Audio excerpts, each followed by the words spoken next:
This is Religion and Theology, a podcast from the Center for Theology and Religious Studies.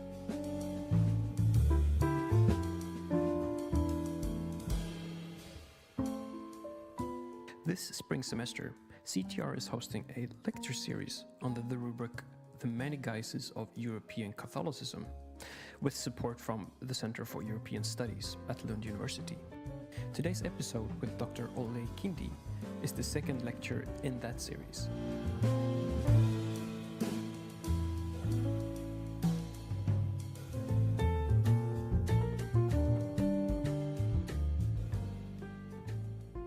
Dr. Kindiy's talk, Experience of Martyrdom and Persecution during the Soviet times and the current revival of Catholic churches in Ukraine, is based on memoirs and eyewitness interviews, documents from state archives and photographs from private collections, depictions of the life stories of Greek Catholics in the USSR from 1946 to 1989, when the UGCC was considered officially abolished and forbidden.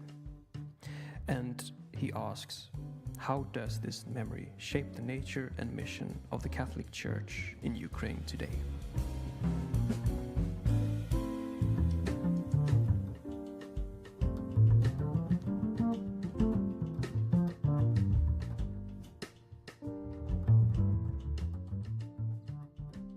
Thank you very much. It is truly a great pleasure and honor to be here. I would like to express my thanks to Professor Stefan Borghammer, but also to Benjamin Ekman and also Richard Bobrovich, who have invited us to come and be part of this wonderful series. When I looked at the list, I wish I could come here more often to participate in many of the other lectures that have been presented and will be presented here. And I'm very honored to see here my professor from old days, from my doctoral studies in Washington, D.C., Professor Gustav Holmsten. So it's a pleasure to also see you here. My topic for tonight, and I must say that my personal field of expertise is not so much the 20th century, as many of us want to understand history, we want to dig deeper, and my original studies were in patristics, in the early church. But what I will be talking about today is something that has shaped the religious life of Ukraine today, and it is very much connected to the 20th century persecution history. This is an uneasy, very often very personal, and to a very large degree still under-researched field. At the Ukrainian Catholic University, we have a special institute of church history whose main goal is to study the underground church in Ukraine, and we have archives, and we've been able to collect many interviews of the survivors of that period. And many of the material that I will be presented is coming from the testimonies, is coming from the living history. And I have brought with me a book that the Institute was able to publish, which gives an introduction to this field with some big bibliography, but also with many photographs and testimonies also from this period. So if you are interested to learn more, there will be available a reference book to further your studies, and also some other points. I also understand that my audience here is multifaceted. Some of you are more familiar with Eastern Europe, some of you are less familiar with the history. So I decided to still go from the broader perspective to the narrow, to the 20th century. And I would like to, after my brief introduction, also go over a 1,000 years of Christianity, and I will try to make it as quick as possible, but to at least point out to you, map Ukraine and church in Ukraine, so that you could imagine European history and inscribe Ukrainian history, or history of Kievan Rus, history of Eastern Europe, Central Eastern Europe, in your understanding of this. So you could see Ukraine in the context. That's what I mean.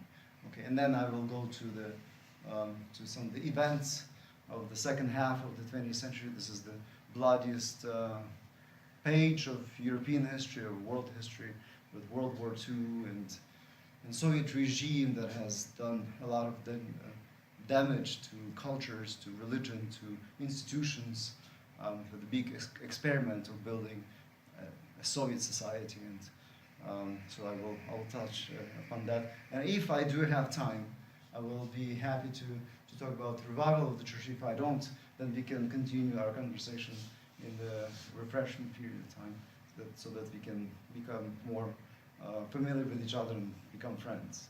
So let me start straight ahead. Kievan Rus, as you could map here in European, used to be at a certain point one of the largest empires in Europe, especially in the period of 9th, 12th, well, of the 13th century. Of course, it was it fell apart, or it was dissolved due to the invasions from the east, from the Mongols, and then also the Polish state also was reviving and also taking over a lot of territories. So I'll touch that in a moment. But of course, the most central, at least from the religious point of view, event is the baptism of the Kievan Rus by Prince King Volodymyr the Great, who was able to gather the big land all the way in the south of the Black Sea and to Novgorod and to the north of Eastern Europe. It was his political choice, as we could see it from his archives, from the people who wrote history in the times. He was shopping for a religion. He was a pagan by birth.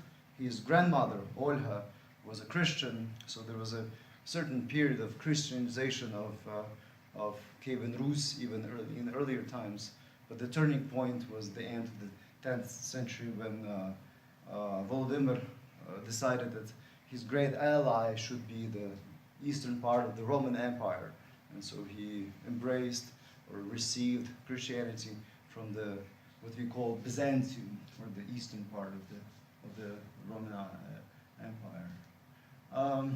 A few interesting moments of history of the Kievan Church, or Church of the Kievan Rus, would be that though Constantinople and Rome had their disputes, the Kievan hierarchy tried to work for Christian unity.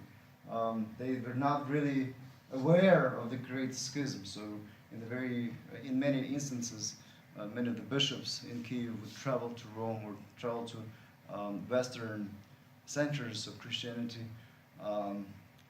still believing that it's one church of the East and West.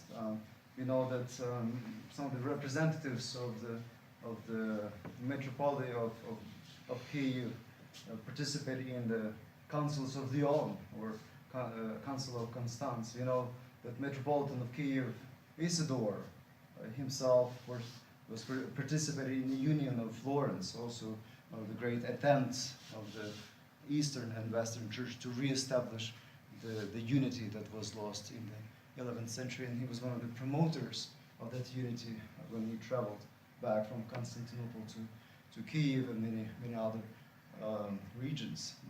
Metropolitan of Moscow refused to accept the Union of Florence, and that was one of the first instances of that articulated difference between the attitudes and feelings and perceptions of the church in Kiev and the church in Moscow. The Church of Kiev would be very often, in tradition, very often open to Western influences and dialogue with the Western Church. The Church of Moscow would be more conservative and more, well, not so open, let's put it this way, to the Western influences of the period. I will also mention a few other points. In 1589, Metropolitanate of Moscow was elevated to the status of patriarchate, which is a status of full autonomy, so to say. In the year of 1596, the Kievan Church entered in communion with the See of Rome. So in this union of Brest, it, so to say, broke off its communication with Constantinople, which at that time was already in a time of crisis. And this was a decision, we can discuss this from different points of view, but for the bishops of the Kievan Church, it was recognized that it is better for the development and for flourishing is to redirect its communication to the Church of Rome. We have these stories of bishops and priests and lay people traveling to Italy, for instance, and observing great Renaissance and great explosion of arts and sciences. And when you would travel to Constantinople, to the eastern part of the Roman Empire, this was not the case. It was in decline in that period. So this was a reorientation of the church.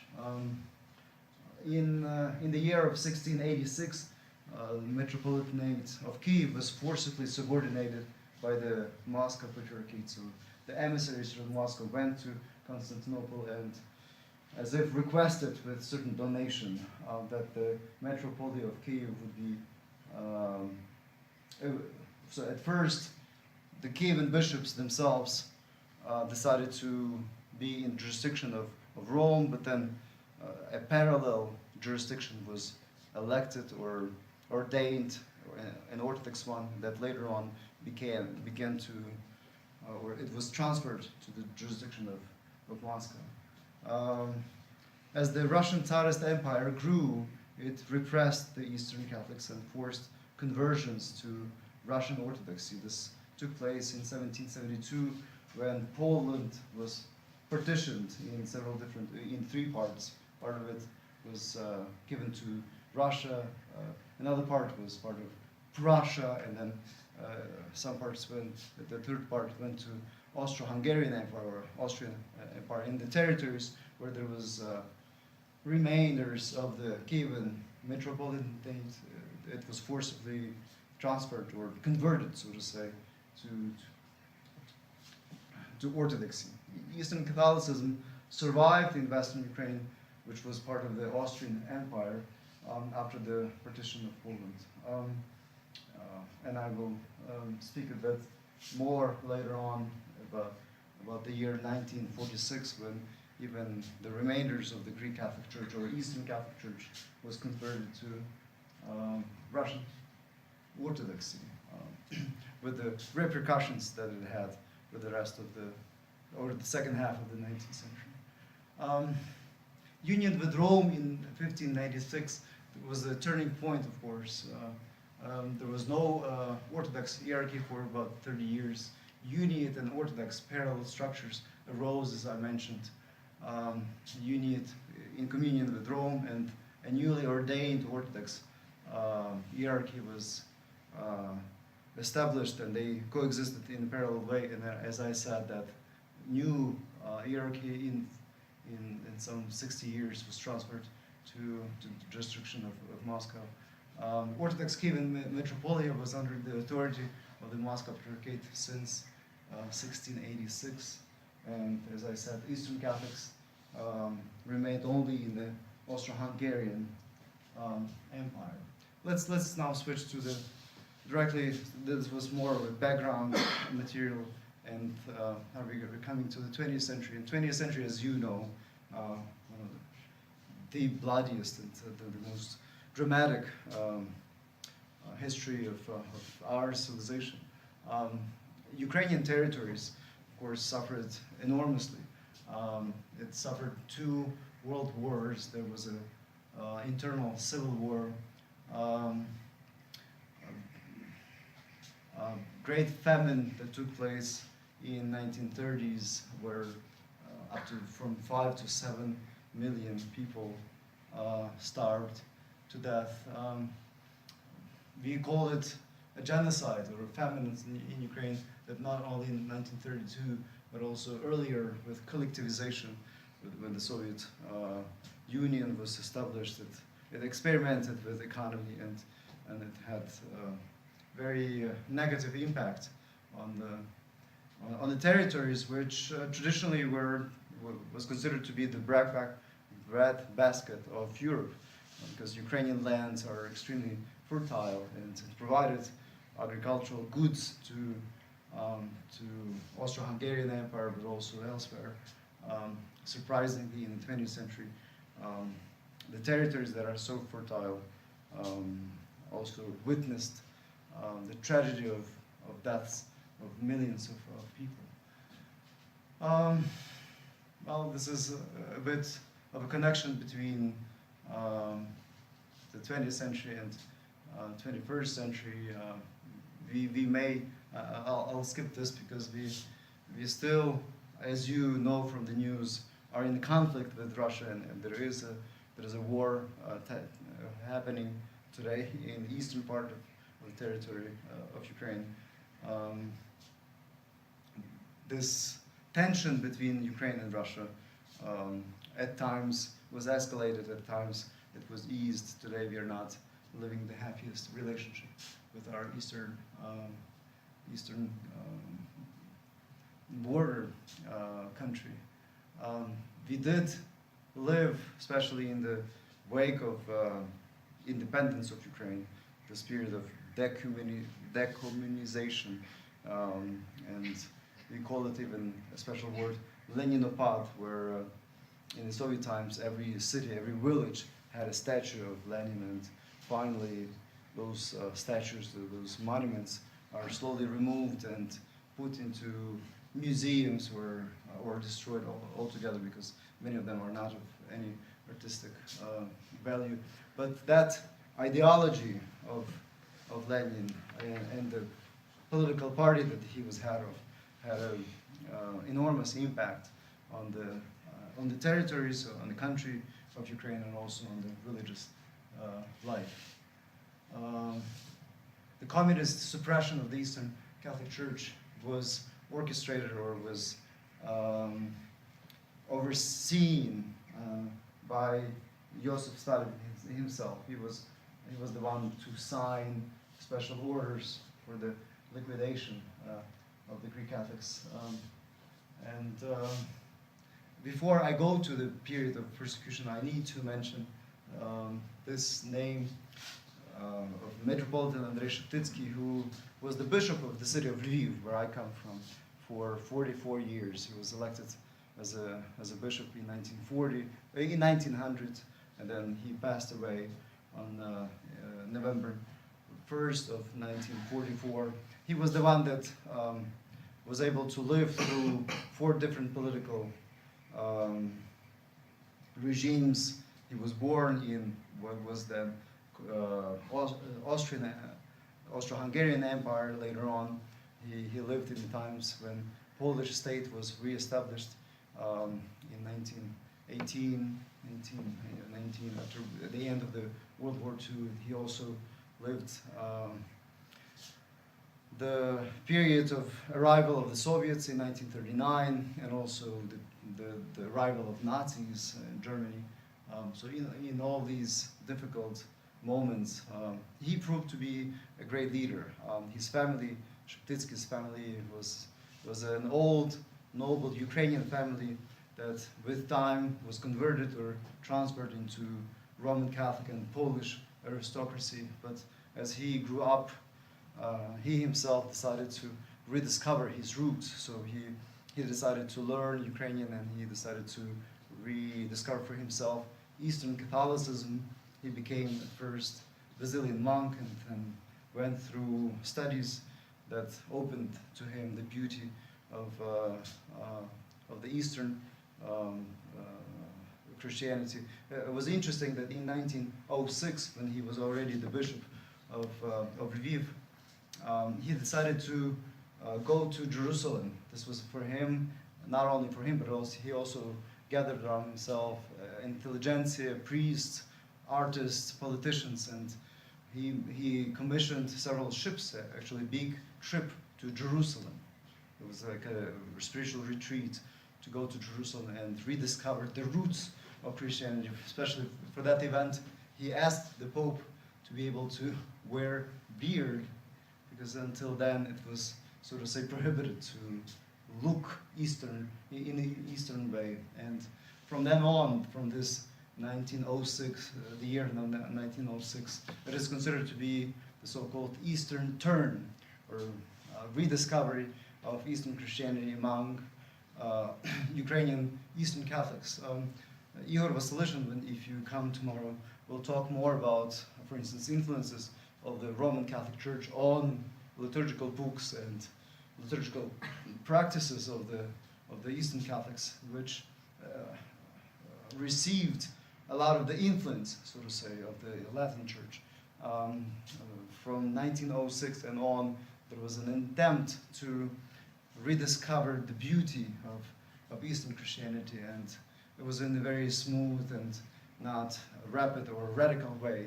He would allow both Eastern and Western theological approaches and spiritualities to coexist. He would, for instance, revive Eastern monasticism, which we call the so-called Studite monasticism. It's a special type of monastic practices, but at the same time, he would invite Redemptorists and Salesians and some other Western monastic orders to establish Eastern wings, so to say. A person of great vision. He came from this aristocratic family, and he was considered to be one of those what we would call today social entrepreneurs. He would invest money in various successful businesses, and the proceeds of these businesses, one of them, for instance, would be Maslo Soyuz.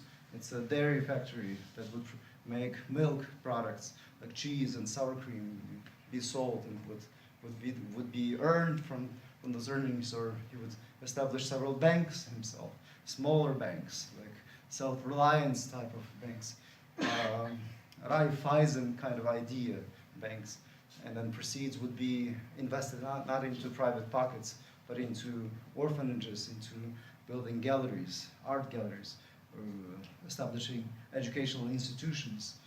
With him as the head of the church, Ukrainian Greek Catholics lived through Renaissance, at least until 1939, before the Germans came. And I'll talk about that later. He was also, in the times of the conflict between Poles and Ukrainians, he would always speak for the defense of life, because there were some radical Ukrainians who would be using assassinations as one of the means to influence politics in Poland, and he would directly condemn these actions of assassinations. There were some reasons, of course, and we can discuss that at some other point, why Ukrainians got radicalized. Some say that it was a certain response to radicalization that took place among Poles themselves.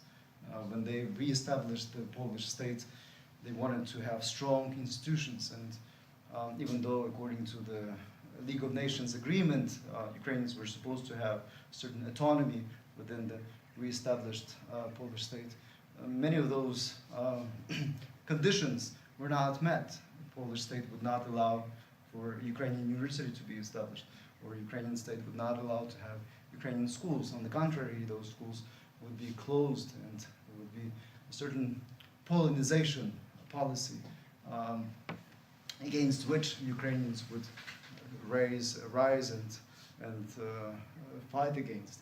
Well, Metropolitan Andrei would be trying to be in the middle of them and try to establish a dialogue between political parties and various groups to find a solution that would not involve blood killing. And one of his encyclicals, one of his letters, "Thou shalt not kill," addresses that issue,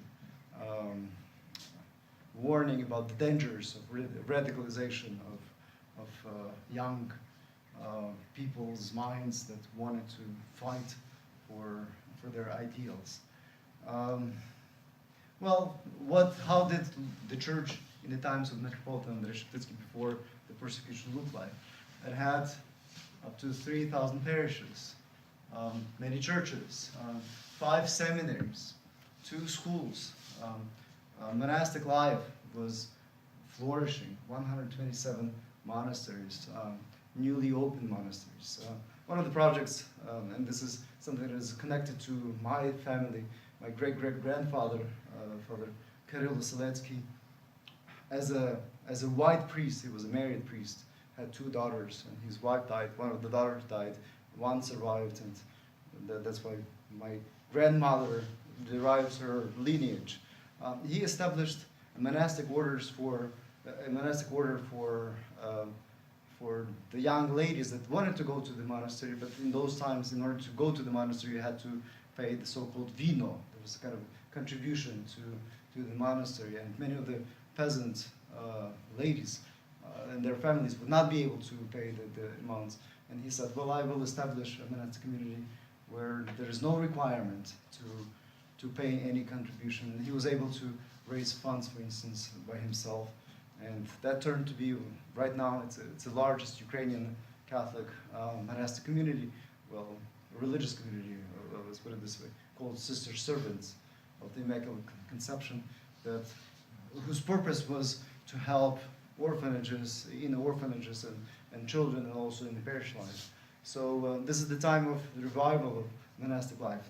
What I mentioned is just one example, but many other communities arose and were flourishing. So 3 weekly and 6 monthly newspapers. At the head of the church, the Metropolitan Andrei Sheptytsky had 10 bishops underneath. So there were 4 eparchies and up to 3,000 priests, over 3.1 million faithful. This is the Eastern Catholic Church in Halichina, Galicia, what it is today, what would be today western part of Ukraine. When the Soviets arrived in 1944 to liberate, as they called it, Ukrainian territories, they also, of course, went all the way to Berlin. But they waited until 1946, until Metropolitan Andrei Sheptytsky died. Metropolitan Andrei had great authority and influence on the peoples, and the Soviets were busy with many other things. So when they arrived, at first they already began some arrests and some persecution, and some even massacres, but only gently, so to say, if this is an appropriate term. After 1946, it would be just escalating, and all the numbers that I just mentioned would drop drastically until minimal, or at least, well, in March 8th, there was the so-called council, the Lviv Council, at which no Ukrainian Greek Catholic bishops were present. All of them were already arrested. Only some priests were invited to participate, and it was proclaimed that the church itself desires to dissolve or to merge or re-emerge, or as it was put in that time, with the Russian Orthodox Church. So it was the act of direct liquidation of the church. If somebody would sign the agreement to become Russian Orthodox Church, the fate of such a priest, for instance, or such person of the intelligentsia could be still questioned. But it could be safe. But if somebody would not sign, then immediately that person would be arrested. You know that in this period, we have 250,000 Ukrainians moved to Siberia. 250,000 people just put on the trains, and many of them arrived to Siberia. Many of them did not arrive and would die on the way. It was, of course, in unhuman conditions.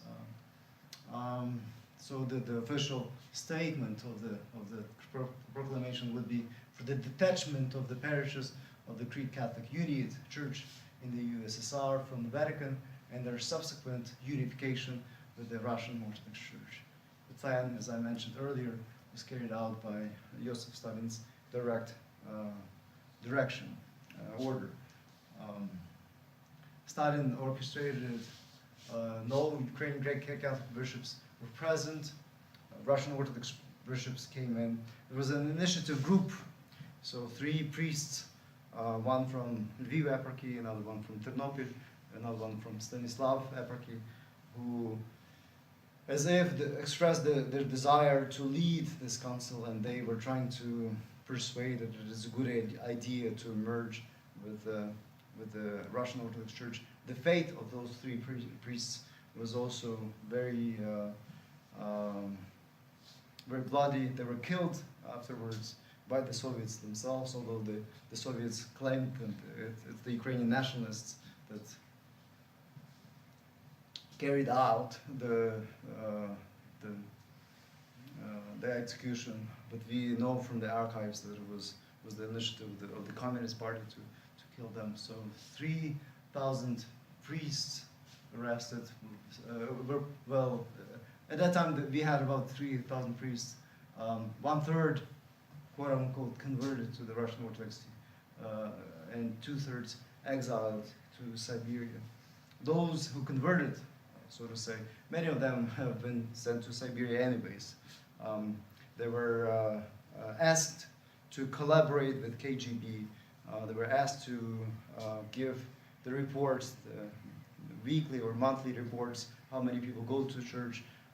There were cases when they were forced to break the sacrament of confession, so that people would, whatever they would say at the confessions, these priests who were under supervision of the KGB, they had to kind of deliver and give reports.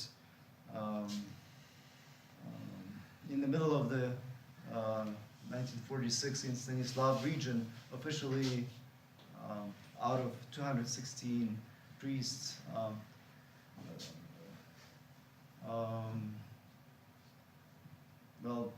from 322, in 46, 1/3 was immediately removed, and later on, even the remainder was taken with this more slowly. So 1946 was a year of very drastic and rapid persecution, which carried on later in the next years. From 1944 until 1989, these are some of the names of 28 people that were proclaimed as new martyrs of the Ukrainian Greek Catholic Church when John Paul II visited Ukraine in 2011 with his special bulla. He proclaimed these new martyrs, and for the remainder of the time that I have, and I need to check my time. It's already, I have 10 more minutes. I wanted to give a little bit of a flavor of some of the people that were killed and their fates. Maybe not all of them, at least 2 or 3 names I still would like to mention.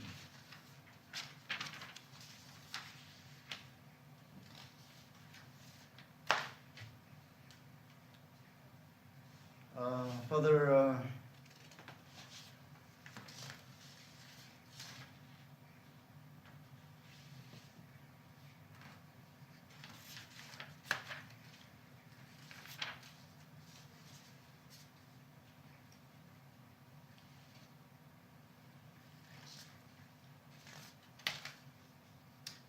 what I'm looking at is I've brought some of the testimonies of the people that knew these people in person. That's what I'm looking at. Father Marian Koch is today proclaimed the patron of Ukrainian Greek Catholic priests. During his pastoral ministry, he was the voice for the oppressed. He was very friendly with the Jewish community that also suffered, as you know, during the Nazi period, extermination. Obviously, this was one of the most unhuman acts that the Nazis carried out during the World War II. but he would defend the rights of not only Ukrainians but also other ethnic communities. He was in a similar way as the priest martyr in Polish history, Kolbe, who gave his life for the people in prison. So in the same way, Emilian Koch also decided to go to the prison and asked for the release of the people. He would say that it's better to, if you take me instead of the other people, release others. From his letter, we see that he wrote that here in the prison we're all equal. Poles, Jews, Ukrainians, Russians, Latvians, Estonians, from all those present, I am the only priest. I cannot even imagine what it would be like here without me. He saw this as his personal charisma and opportunity to serve in the prison, and he was executed together with many others during his time in prison. Father Mykola Konrad, he was born in 1876 in the village of Strusiv in the Ternopil district. He finished his philosophical and theological studies in Rome, where he defended his doctoral dissertation. In 1899, he was ordained to priesthood. He taught in high school in Berezhan and Terebovle. In 1929, in Lviv, he founded this organization called Obnova, or Revival, the first Ukrainian association of Catholic students. In 1930, he was invited by the Metropolitan Andrei Shatitsky to teach at the Lviv Theological Academy. He was later appointed to be a parish priest in the city of Strach. There, as in previous years, he showed his great diligence and responsibility. And as once he was returning for visiting a sick woman, he was requested, where he was delivering the sacrament of reconciliation. He died tragically as a martyr for faith at the hands of NKVD on June 26, 1941. Together with him, there was Volodymyr Prima, his cantor, a layman, who lived in the same village of Strach, and they walked together from that lady where they delivered some pastoral care, and both of them were massacred with an axe.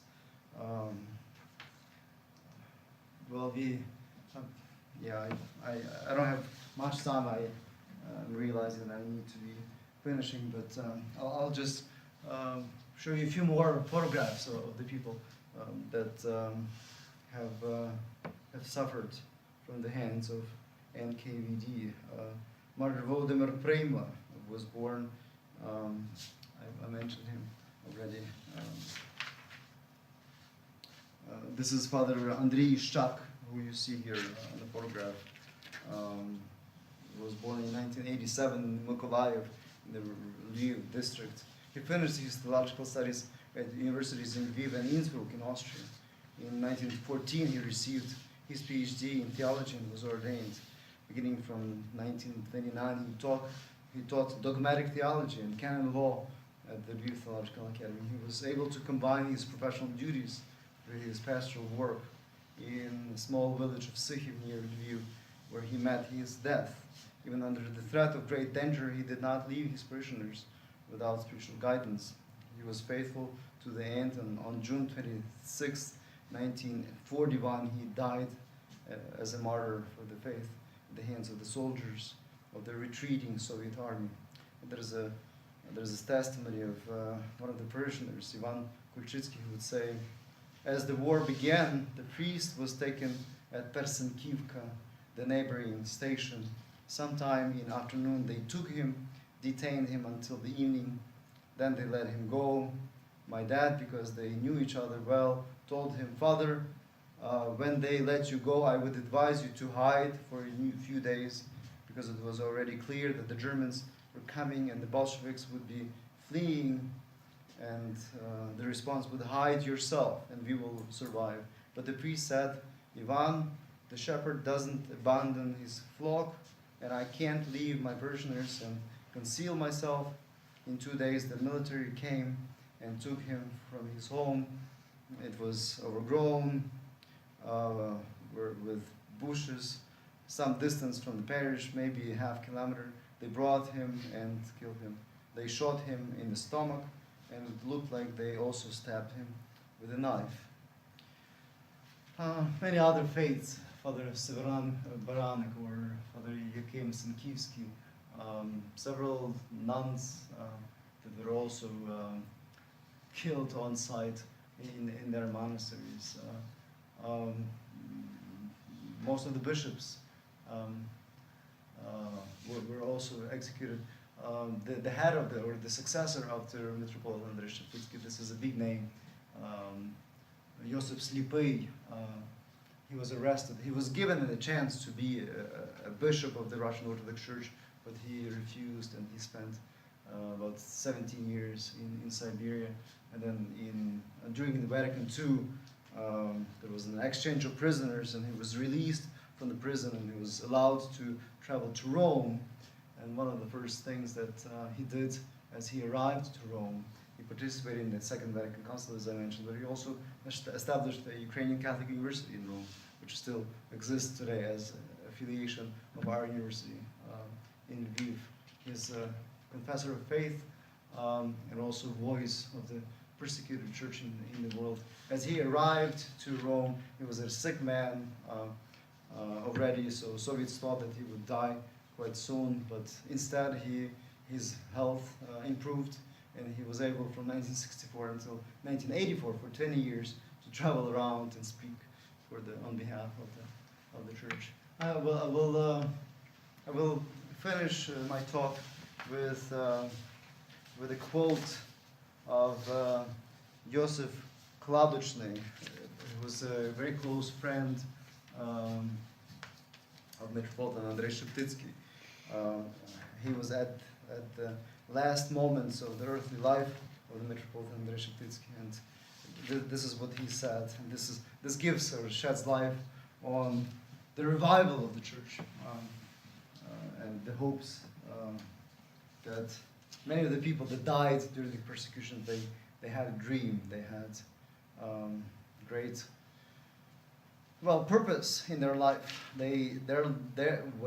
Their sacrifice was not in vain, and it came from this shared vision that the head of the church, Metropolitan Andrei Sheptytsky, had.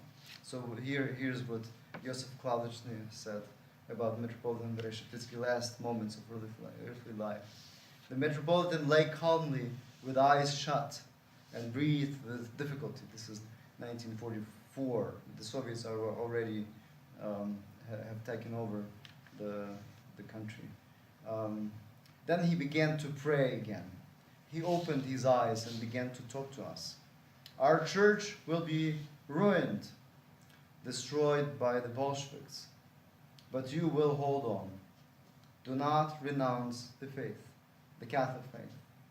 A difficult trial will fall on our church, but it is passing. I see the rebirth of our church. It will be more beautiful, more glorious than of old, and it will embrace all our people.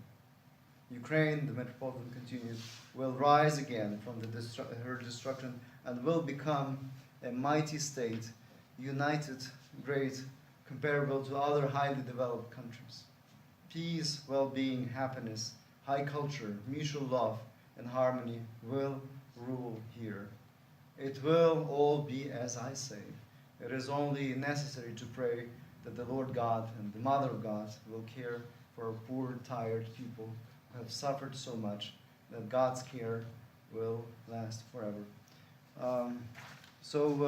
The great care, or the great vision that even though the persecutions arrived to these territories, and hundreds and thousands of people have been killed, massacred, taken their homes away. But during the persecutions in the 50s and 60s, the church was able to keep underground seminaries, underground network of people. The monasteries existed in clandestine way, so there would be communities living as secular people, but they would keep strong ties.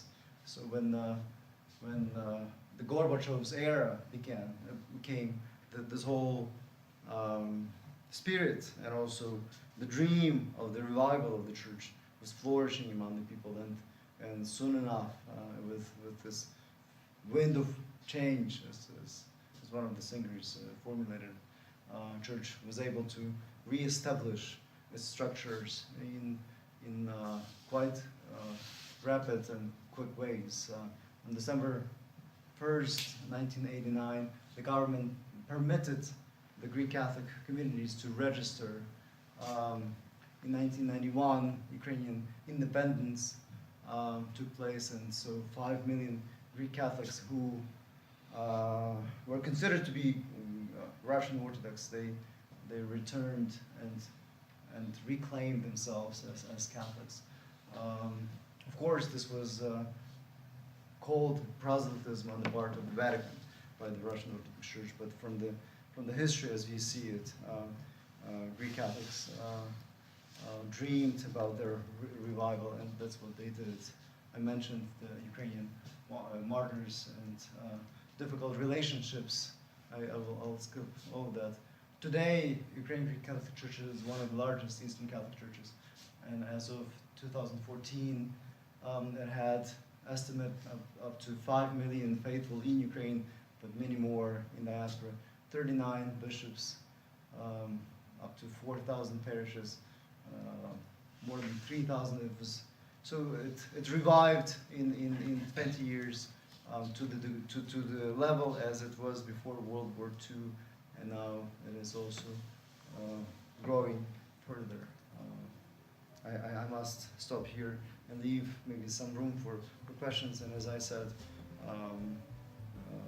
the times of the revival and different projects and aspirations that the Church has today for this country, I will be happy to share with you either in this format or later during the refreshments. Thank you very much for your attention.